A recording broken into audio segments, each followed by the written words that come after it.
दास्य आत्मसख्य निवेदनम। ये पिताजी, भगवान नारायण के चरणों में 9 प्रकार से तुम भक्ति कर सकते हो, जो नवदा भक्ति कही है। तो पहली भक्ति क्या है? श्रवण। जब तक हम सुनेंगे नहीं तब तक अगली भक्ति आएगी नहीं। जब आपसे कहें कि भैया ऐसा है कि वृंदावन में जाओ, तो वृंदावन में ना प्रेम मंदिर बहुत अच्छा बना है, आपने देखा नहीं है, लेकिन जो देख करके आया उसने आपको सुनाया, वर्णन किया वहां का, तो भैया वृंदावन में प्रेम मंदिर बहुत अच्छा बना है, बांके बिहारी बहुत अच्छा बना है, निधि बने, कितनी सुंदर दर्शन होती है। तो आपने उसके विषय में सुना, और सुन करके आपके मन में विचार आया कि हम भी कभी जाएंगे और प्रेम मंदिर देखेंगे। तो पहली भक्ति है श्रवण।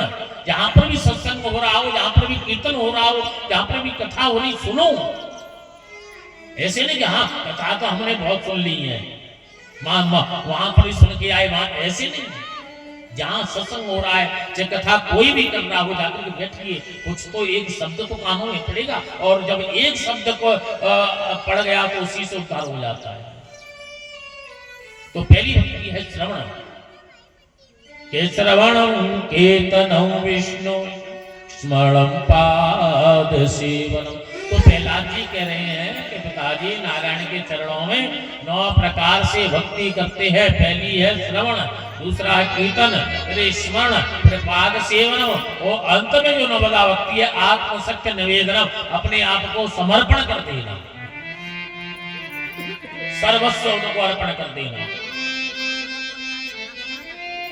और नवदा जहां भक्ति उत्पन्न होती है तो वही प्रभु प्रकट हो जाते हैं। ये भी ध्यान रखना। कर्दम और देवहूति के 9 पुत्रियां हुई, भगवान को आना पड़ा कि नवदा भक्ति थी। सवरी नवदा भक्ति पर चली, गुरु ने बताया, नवदा भक्ति का ज्ञान दिया, नवदा भक्ति की, तो भगवान राम को आना पड़ा। तो पहली भक्ति है श्रवण, सुनो, और जैसे कहा ऐसा तो खा करके फेंक। पहले भी चंडा मर्द को बुलाया, न तो साधु मंदी न सुनवार दे, न कि महाराज हमें नहीं सिखाया, कि नहीं तुमने ही सिखाया है।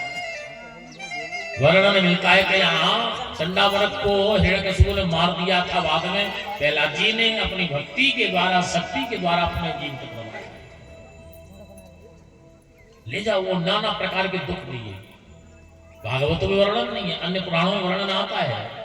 हाथी के नीचे कुचलवाया गया प्रहलाद जी को, लेकिन मृत्यु नहीं हुई। पर्वतों से गिरवाया गया प्रहलाद जी को, मृत्यु नहीं हुई। नदियों में गिरवाया प्रहलाद जी की मृत्यु नहीं हुई। गर्भ खंबे से चिपकवाया गया, लेकिन प्रहलाद की मृत्यु नहीं हुई। और क्या कि होलिका की गोद में बिठवा करके जलवाया गया, लेकिन उनकी मृत्यु नहीं हुई। तमाम वर्णन आता है। जब किसी प्रकार से प्रहलाद की मृत्यु नहीं हुई, हिरण्यकशिपु ने कहा कि भैया ऐसा करो, इसको जेल में डाल दो, इसको भोजन मत दो, खाना पीना जब बंद हो जाएगा इसकी अकल ठिकाने आ जाएगी। जेल में डाल दिए।